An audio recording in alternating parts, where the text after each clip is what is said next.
이러면 안 돼요. 아시겠죠? 네. 네, 감사합니다. 오늘 또 추수감사주를 맞아서 이 자리에 오신 성도님들, 여러분 각자의 삶 속에서 1년 동안 내가 감사할 것이 무엇이 있었는지 한번 돌아보셨습니까? 안 해야 될 질문을 한 건가요? 추수감사주이면 기본적으로 1년 동안 내가 감사할 것이 무엇인지 찾아보고 이 정도는 해야 하는 거 아니에요? 네. 매일 감사하고 삽니다. 네, 매일 감사하고 살고 또 돌아보면서 1년 동안 우리 내 인생에 또 우리 가정에 우리 자녀들에게 또 우리 남편에게 우리 직장에 우리 사업장에 또 우리 가정의 손자 손녀에게 감사한 것을 찾아내서 이 자리에 감사 예물 하는 게 하나님이 기뻐하는 예물인 줄 믿습니다. 이런 믿음으로 올라오시고 이런 마음으로 감사할 때 하나님이 여러분의 감사를 받아주십니다. 오늘 말씀 들을 때 여러분들 심령에 감사가 일어나기를 축복합니다. 왜 하나님은 우리들에게 감사한 마음으로 올라오라고 말씀하냐면 오늘 우리가 읽은 말씀에 그냥 있는 그대로 감사로 제사를 드리는 자가 하나님을 영화롭게 한다고 말씀하기 때문입니다. 이 말씀 외에 덧붙일 게 무엇이 있습니까? 이 말씀 한 구절만 가지고도 여러분들 살아가면 되는데 안 되니까 조금 더 부가적인 설명이 필요하고 좀 여러분들이 생각하지 못하는 것들을 제가 또 목회자로서 여러분들에게 알려주는 것뿐입니다. 이 말씀을 여러분들 마음에 새기시고 여러분의 입술에서 감사가 끊어지지 않는 복된 성도님 되시기를 축복합니다. 이스라엘 백성은 40년 동안 광야에서 생활했다는 것 다 알고 계시죠? 그런데 하나님은 광야에서 생활하는 이스라엘 백성들에게 농사도 짓지 않는데 수장절을 지키라라고 말씀하셨습니다. 지난 7월 달에는 매추절도 지키라라고 말씀하셨습니다. 광야에서 생활하는 백성들이 무슨 농사를 지었기에 매추절을 지키라 하고 무슨 과실 농사를 지었길래 어떤 과목을 심었길래 추수감사주를 지키라고 말씀하실까요? 수장절의 의미는 두 가지가 있습니다. 수장절은 오늘 우리가 지키는 추수감사절과 같은 의미입니다. 수장절은 첫 번째 의미가 농사 지은 것을 수확을 해서 창고에 들인 다음 하나님이 우리의 창고를 이렇게 채워주셨습니다 라는 마음, 감사한 마음을 하나님께 올려드리는 것이 제사입니다. 이것이 수장절의 의미입니다. 그리고 두 번째 수장절의 의미는 광야에서 40년 동안 우리는 농사하고 싶어도 못했고 과목을 심어서 과실을 먹고 싶어도 못 먹었는 그 아픔의 시간이 있었기 때문에 너희들이 가나안 땅에서 농사 지었고 수확한 것이 있다면 광야 생활의 아픔을 생각해서 은혜를 감사하라는 것이 수장절에 담겨있는 두 번째 의미입니다. 그래서 수장절은 수확한 것을 감사하고 지난 시간을 돌아보면서 감사하는 것이 영적인 의미입니다. 이스라엘은 감사의 절기가 두 가지가 있는데 이스라엘 절기 가운데 감사의 절기 두 가지는 매추절과 수장절입니다. 매추절과 수장절을 좀 더 자세히 구분하자면 매추절은 곡식을 추수한 것을 감사하는 절기입니다. 곡식에 대한 절기가 매추절이고 수장절은 곡식뿐만 아니라 다른 이외의 것들, 즉 과실을 수확한 것, 이것들을 우리가 주님 앞에 감사하는 절기가 수장절이라고 이야기할 수 있습니다. 그래서 감사의 절기는 두 가지 의미는 같지만 수확하는 것에서는 다른 의미를 가지고 있고 수확하는 의미가 다르다는 것은 영적인 의미도 분명히 다르다는 것을 우리는 기억해야 합니다. 여러분들이 잘 알고 있듯이 광야에는 먹을 것이 없습니다. 광야에는 입을 것도 부족합니다. 마실 물도 구하기가 하늘의 별따기입니다. 그럼에도 하나님께서 광야에서 생활하는 이스라엘 백성들에게 나에게 감사하는 것 멈추면 안 된다라고 말씀하십니다. 왜 그렇게 말씀하셨을까요? 광야에 먹을 것도 없고 마실 것도 없고 입을 것도 없는데 우리들을 이곳으로 불러낼 때는 언제고 다시 우리에게 척박한 환경에서 감사하라고? 왜? 왜 하나님이 그렇게 말씀하실까요? 하나님이 성도들에게 백성에게 요구하는 것은 없는 중에도 감사하는 성도가 되라는 것입니다. 아멘. 부족한 중에도 감사한 것이 성도라는 것입니다. 없는 중에도 감사할 줄 알고 부족한 중에도 감사할 줄 아는 것이 성도라는 것입니다. 하나님이 우리들에게 요구하는 것은 이것입니다.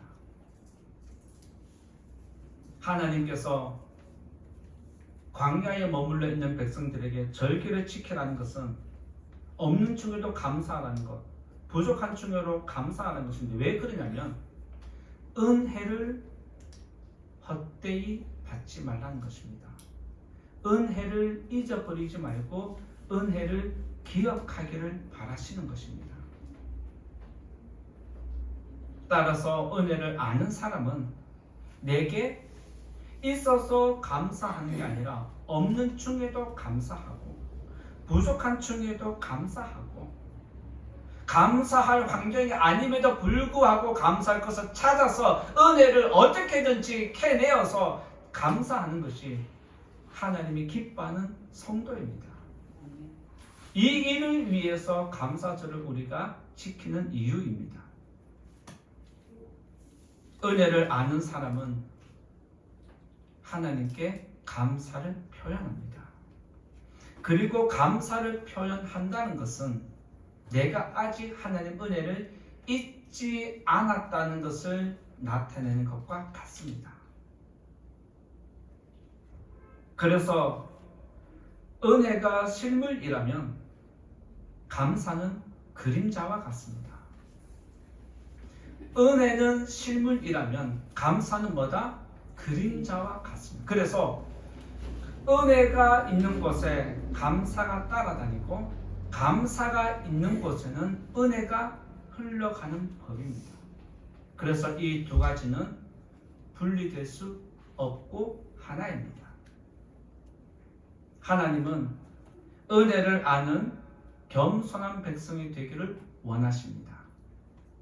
그리고 감사하는 백성을 기뻐하는 것은 하나님 은혜를 아직 기억하고 있기 때문입니다. 추수감사주일을 맞아서 지난 1년 동안 여러분에게 하나님 은혜는 분명히 주어져 있습니다. 그것을 은혜로 받느냐 안 받느냐, 은혜를 찾아내어서 감사하느냐 감사하지 않느냐, 그것은 여러분들에게 주어진 복입니다. 따라서 이 자리에 계신 성도님들, 1년 동안 여러분에게 채워주신 은혜를 찾아내시고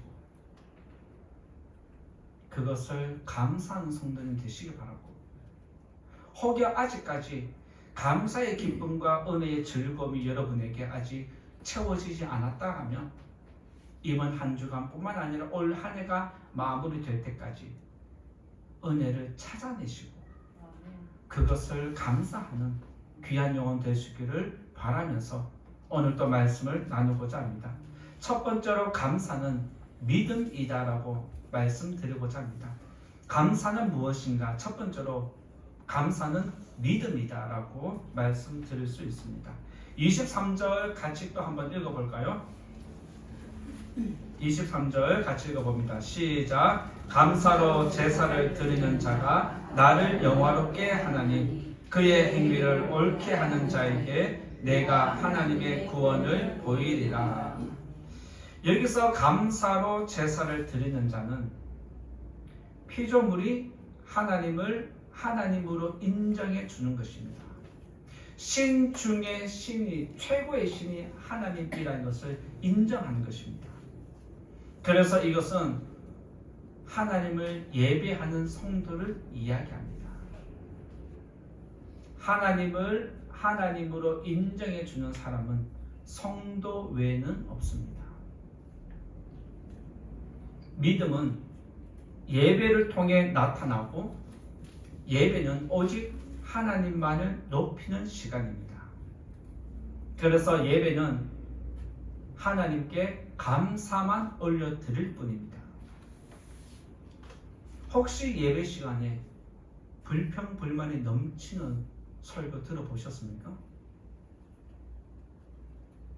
예배 시간에 불평불만이 가득한 교회 보셨습니까? 교회는 감사만 있는 곳입니다. 아멘. 믿으시기 바랍니다. 예배는 하나님을 높이는 거룩한 시간이기 때문에 하나님을 향한 원망과 불평은 있을 수 없습니다. 여러분들이 잘 알듯이 원망과 불평은 세상에 속한 것입니다. 원망과 불평은 육에 속한 것입니다. 그런데 감사는 하늘에 속한 것이고, 우리 영혼을 매우 이롭게 하는 것이 바로 감사입니다. 그래서 예배 시간에는 원망과 불평이 자리 잡을 수 없고, 오직 감사만 있을 뿐인 것입니다. 앞에서 말씀드린 것처럼 감사는 하나님을 인정해 드리는 것입니다. 원망과 불평은 하나님을 불신하는 것이기 때문에 하나님은 감사한 마음으로 예배 드리는 성도를 기뻐하십니다. 그래서 오늘 말씀에도 감사로 제사를 드리는 자가 나를 영화롭게 한다라고 분명히 말씀해 주십니다. 이스라엘 백성은 출애굽을 하자마자 원망과 불평을 쏟아냈습니다.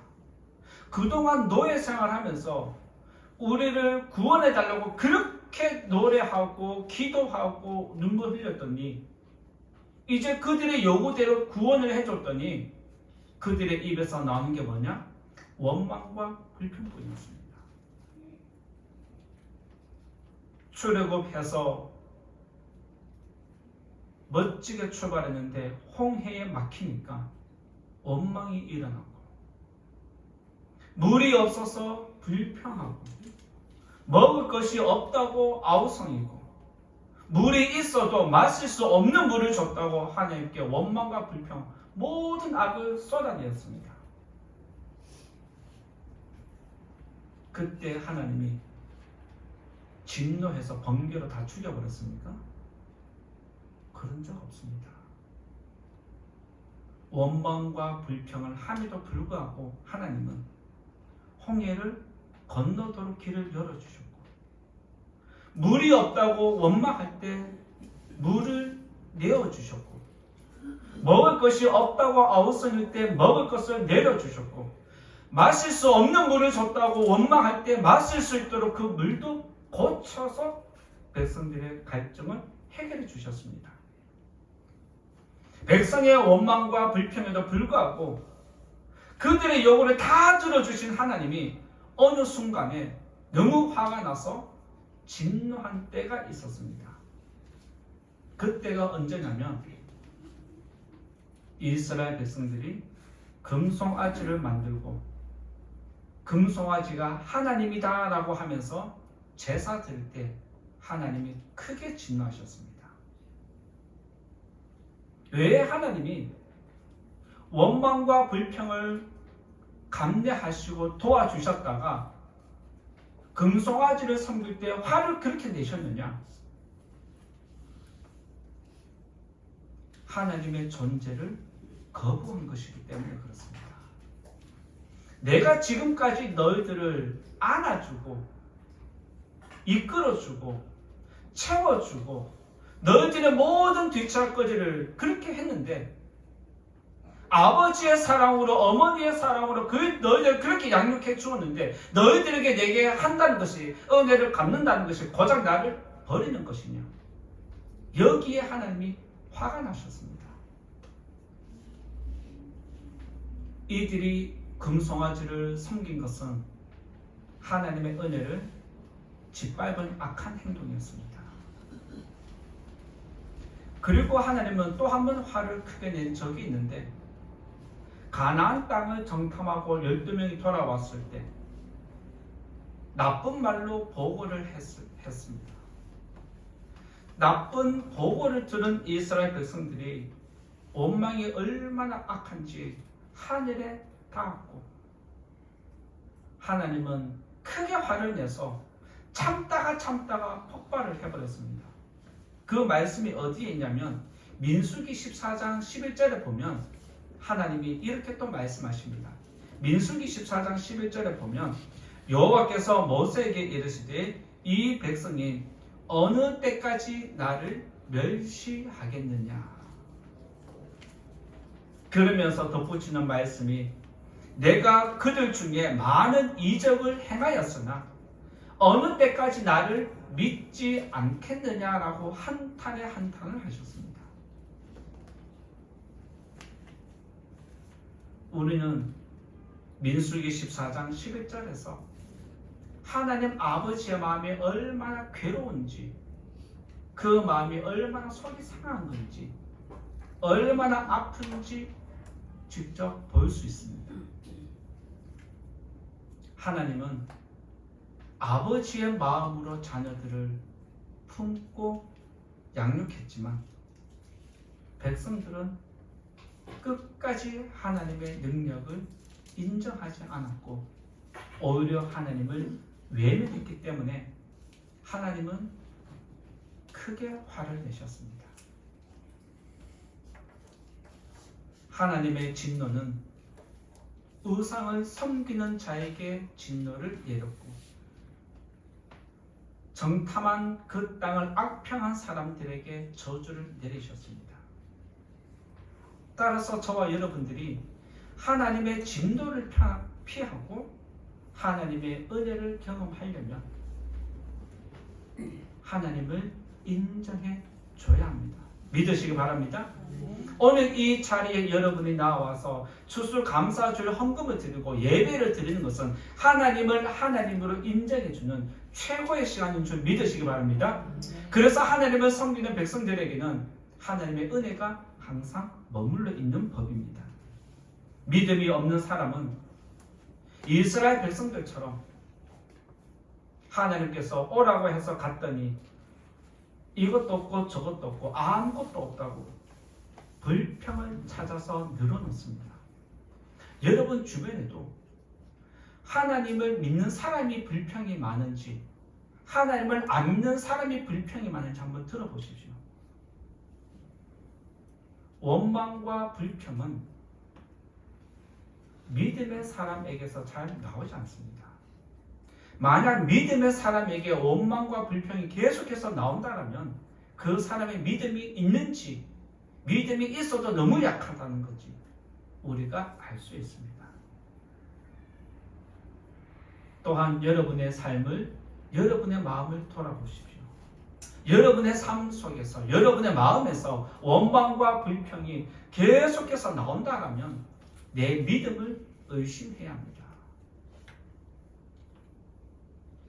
그래서 믿음의 사람은 이것이 없어도 감사할 줄 알고 저것이 없어도 감사할 줄 알고 없는 중에도 감사를 찾아내서 감사하는 것이 성도이고 믿음의 사람입니다. 따라서 감사는 믿음의 표현입니다. 믿음이 있는 사람은 감사를 표현하게 되어 있고 믿음이 없는 사람은 감사는 없고 불평만 있을 뿐입니다. 이스라엘 백성들이 전쟁으로 멸망당하는 그 위기 속에서 하박국 선지자는 이런 노래를 불렀습니다.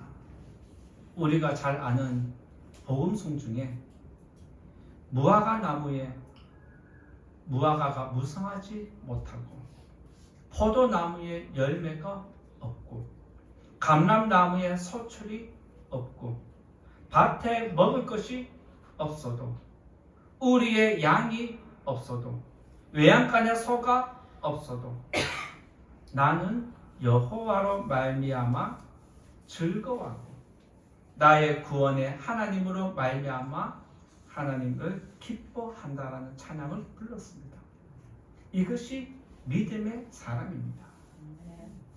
믿음의 사람은 없는 중에도 감사를 찾아내고 믿음이 없는 사람은 없다고 불평만 하는 것을 기억하시고 이 자리에 계신 사랑하는 성도님들 지난 1년 동안의 삶을 한번 돌아보십시오. 여러분이 1년 동안 어떤 말을 많이 하셨습니까? 믿음의 말을 많이 하셨습니까? 불평과 원망의 말을 많이 하셨습니까? 이제 한 해가 마무리되기 전에 없는 중에도 감사한 것을 찾아내고 하나님을 예배할 때 진심으로 감사하는 우리 모든 성도님 되시기를 예수님 이름으로 부탁을 드립니다. 두 번째로 감사는 무엇인가라고 할 때 두 번째로 감사는 고백이다라고 말씀드릴 수 있습니다. 두 번째로 감사는 고백이다라고 말씀드릴 수 있는데 23절 또 한번 같이 읽어보겠습니다. 23절 시작. 감사로 제사를 드리는 자가 나를 영화롭게 하나니 그의 행위를 옳게 하는 자에게 내가 하나님의 구원을 보이리라. 감사로 제사를 드리는 자가 하나님을 영화롭게 한다는 것은 성도가 예배를 통해서 감사를 드리는 것 하나님이 크게 기뻐한다는 뜻입니다. 나를 영화롭게 하는 방법, 나를 가장 영광스럽게 만드는 방법, 나를 가장 인정해 주는 방법은 감사로 제사를 드리는 것입니다.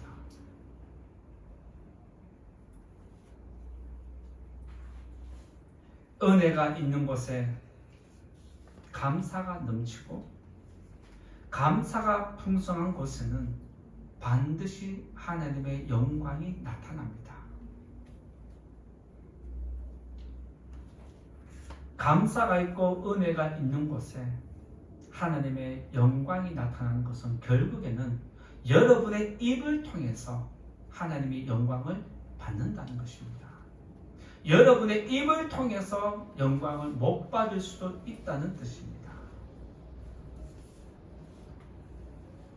참 행복한 교회 성도님인데 어떤 모임에 가서 우리 교회는 이것도 안 좋고 저것도 안 좋고 계속해서 교회에 대해서 불평불만을 이야기하면 좋겠다 라고 얘기할까요? 아니면 그 교회를 무시하고 그 교회를 떠나갈까요?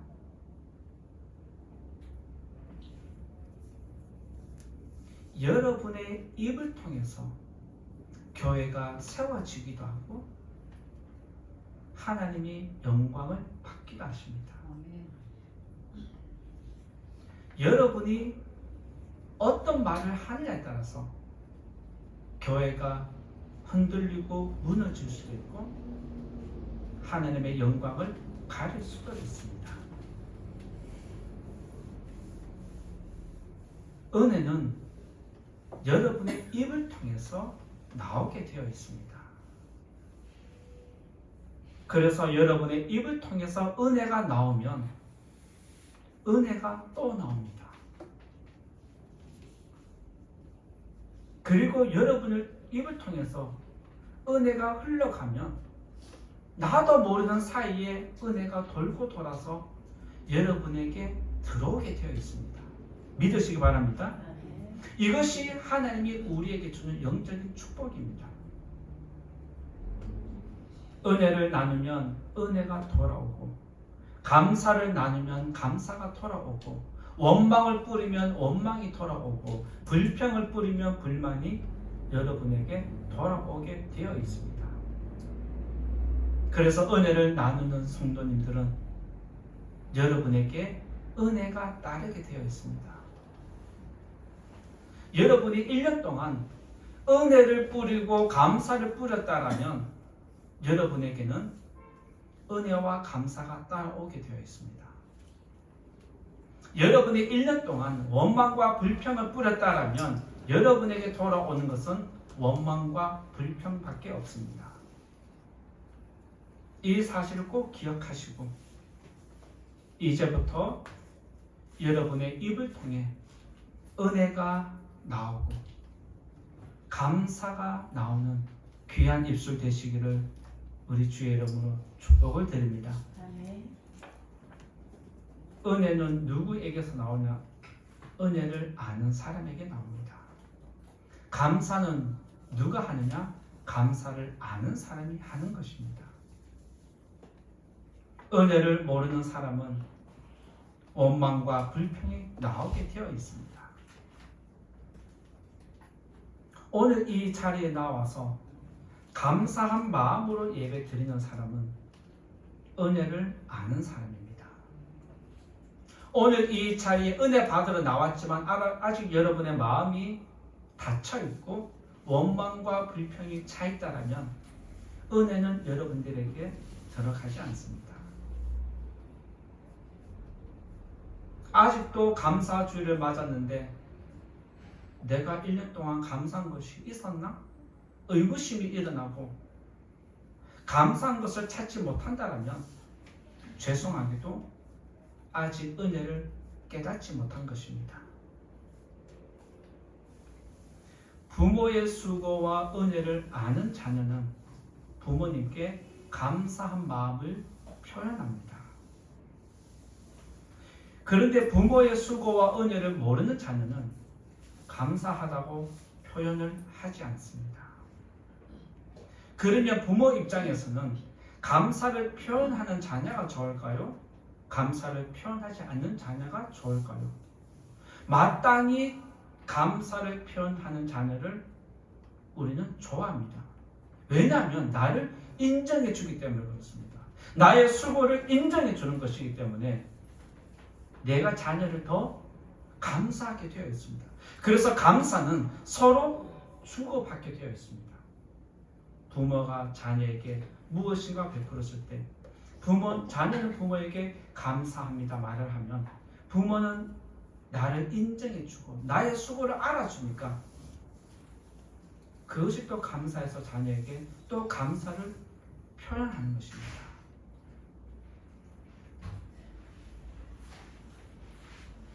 간증하는 곳에 감사가 있습니다. 지난번에 우리 교회에 박미선 집사님 간증하셨는데 그 간증을 들으셨을 때 여러분들의 마음에 은혜가 되고 감사가 된 줄 믿습니다.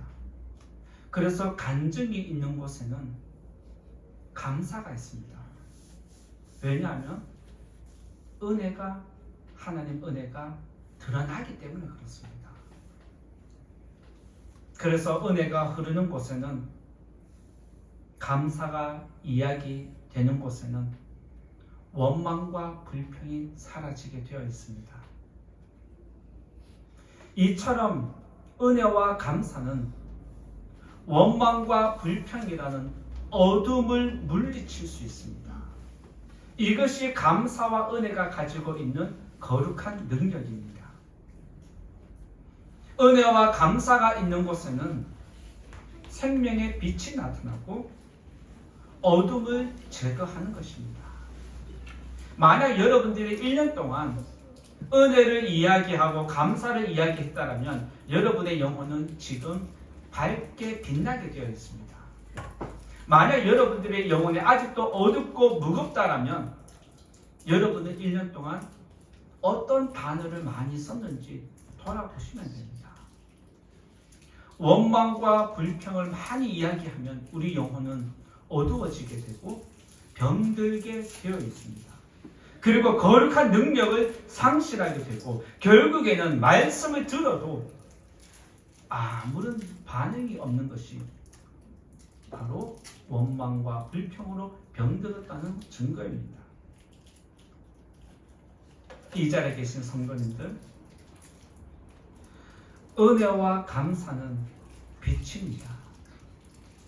은혜와 감사는 생명입니다. 이 사실을 꼭 기억하고 여러분들이 영혼이 눌리거나 힘들거나 괴로울 때 내가 지금 원망과 불평이 일어난다라면 이것은 아니구나 빨리 깨달으시고 오히려 그런 때일수록 감사를 찾아내고 은혜를 찾아내서 안 되면 예전에 받았던 은혜를 되새김질해서라도 빨리 감사와 은혜를 나타내야 합니다.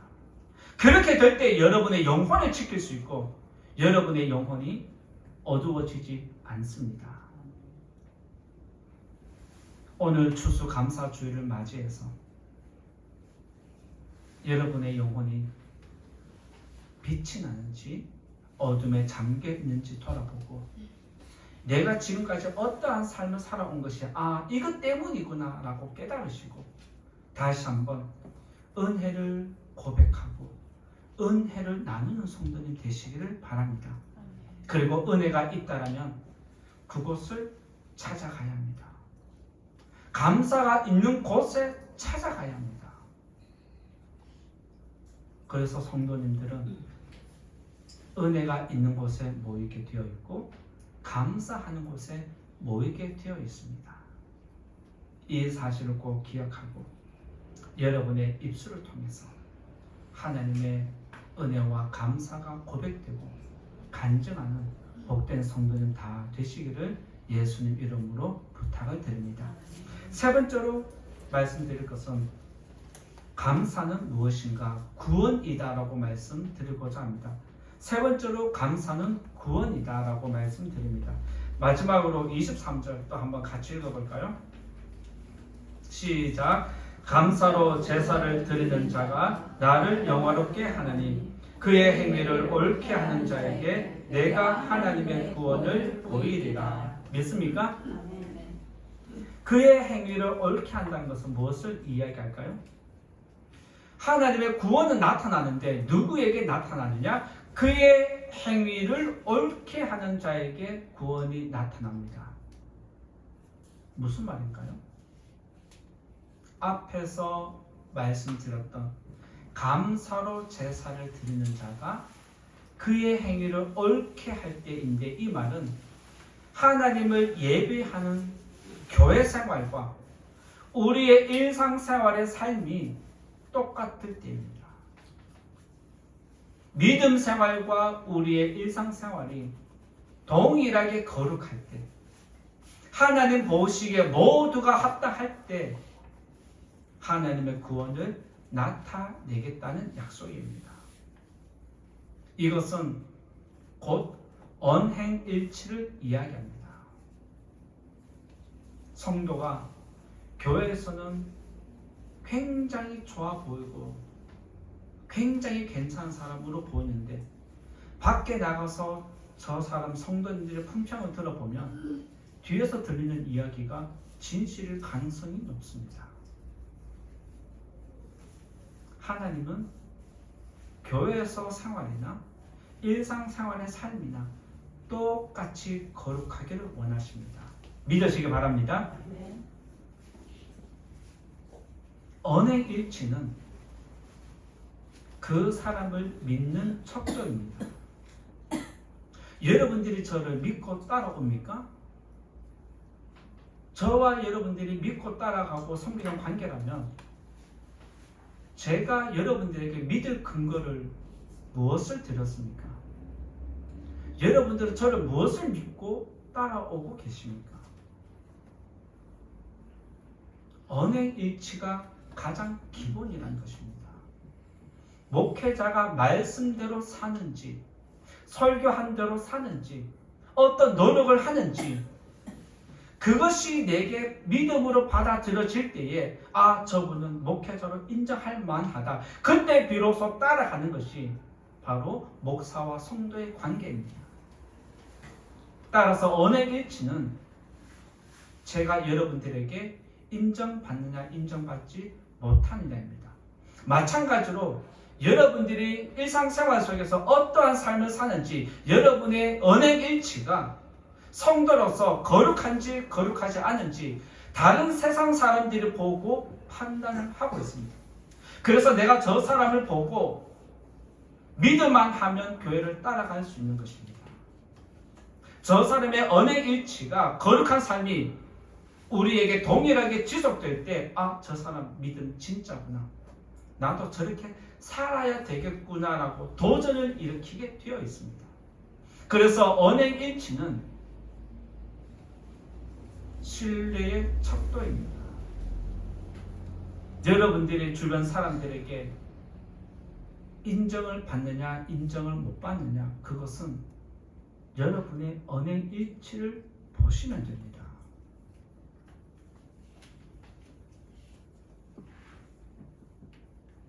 이 자리에 계신 우리 성도님들 부탁드리고 싶은 것은 언행일치가 같은 성도님 되기를 부탁을 드립니다.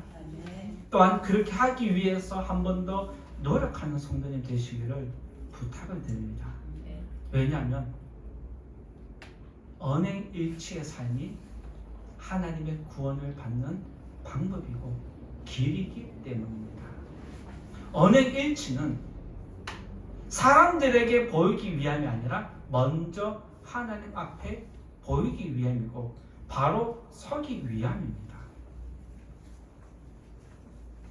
만약 우리의 삶의 모습이 교회 생활과 세상의 삶의 모습이 다르게 나타난다면 둘 중에 하나는 거짓입니다. 교회 생활이 거짓이든지 일상생활의 삶이 거짓이든지 둘 중에 하나입니다. 여러분은 여러분의 삶을 잘 알고 있을 겁니다. 어떤 게 진짜일까요?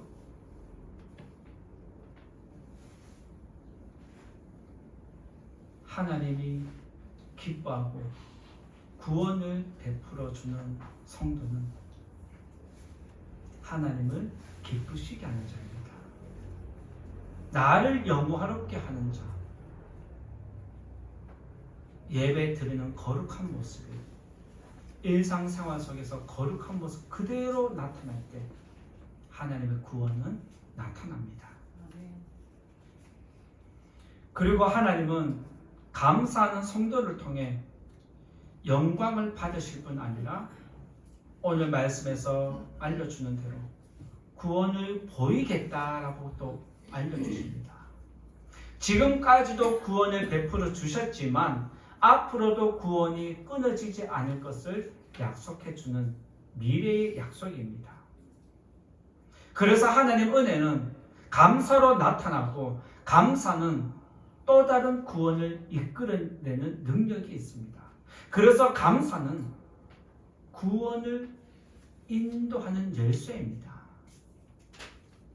여러분이 구원받고 싶고 여러분이 바라는 것 이루고 싶다면 먼저 하나님께 감사하시기 바랍니다. 동일한 조건에서 동일한 환경에서 살아가는 사람들 중에 어떤 사람은 계속해서 불평을 합니다. 왜 그렇게 불평만 하느냐? 그것만 보이기 때문에 그렇습니다. 그것만 보니까 그것만 가득히 차니까 가득 찬 것이 나오는 것입니다. 반대로 똑같은 환경에서 똑같은 조건을 가지고 있는데도 불구하고 은혜만 이야기하고 감사만 이야기하는 사람이 있습니다. 왜 그러냐면 그 사람은 하나님만 보기 때문에 그렇습니다. 은혜만 보기 때문에 그렇습니다. 감사가 가득히 차 있기 때문에 감사가 나오는 법입니다. 이제부터 오늘 이 설교 듣고 여러분 가정으로 돌아가십시오. 가정에서 내 남편이 원망과 불평을 많이 하는지, 감사를 많이 하는지, 내 자녀가 원망과 불평을 많이 하는지, 감사와 은혜를 많이 이야기하는지, 여러분 직장에, 여러분 사회관계 주변에 내 주위 사람이 원망과 불평을 많이 하는지, 감사를 많이 하는지 들어보십시오. 그리고 그 사람들의 영혼을 살펴보십시오. 그러면 그 사람 안에 그 영혼이 어떤지 다 알 수 있게 되고, 내가 어떻게 해야 되는지 지혜로운 방법이 떠오르게 될 것입니다. 감사하는 사람은 항상 감사가 넘치고, 은혜를 이야기하는 사람은 항상 은혜가 있습니다. 성경에 기록된 하나님의 여러 구원 사건들 중에 자세히 구원받은 사건들을 보면 막다른 골목에서 하나님의 은혜를 입는 경우가 종종 있습니다. 예수님은 십자가를 지기 마지막 순간에 제자들과 마지막 만찬을 할 때 떡을 먹으면서 감사 기도를 했고, 잔을 마시면서 감사 기도를 했다는 표현이 성경에 기록되어 있습니다. 아니, 지금 예수님 입장에서, 인간적인 입장에서는 지금 십자가를 짊어져야 하는 고통의 길을 가야 합니다. 피하고 싶은 순간이지만 예수님은 오히려 그 고통을 감사함으로 받아들이고 있습니다. 왜 고통의 시간을 앞에 두고 죽음의 시간을 앞에 두고 감사할 수 있느냐? 나를 다시 살리실 하나님을 믿기 때문입니다. 여러분의 삶이 아무리 고통스러워도, 내 앞에 삶이 계속 고통의 연속이 불법듯이 뻔하다 할지라도 하나님이 이 시간에도 나를 도와주신 줄 믿는다라면 절대로 감사가 사라지지 않습니다. 이것이 믿음입니다. 이것이 생명입니다. 이것이 하나님의 능력인 줄 믿습니다. 그래서 하나님의 사람은 어떠한 환경에서도 굴하지 않는 것입니다. 그것이 감사하는 능력입니다. 은혜를 받았기 때문에 감사하는 것 당연하죠. 이 자리에 계신 성도님들, 지금까지 1년 동안 하나님이 우리의 가정과 자녀들과 우리의 직장과 사업장 품어주셨다라고 믿고 계십니까? 감사하는 것 맞죠? 당연하죠. 감사를 하는 것은, 은혜를 받았으니까 하는 것은 당연합니다. 그리고 구원을 받았기 때문에 감사하는 것 당연합니다. 기도했더니 응답이 나타나니까 감사하는 것 당연하죠. 그런데 이보다 더 높은 차원의 감사는 은혜를 받기 전에 감사하는 것입니다. 구원이 나타나기도 전에 감사하는 것입니다.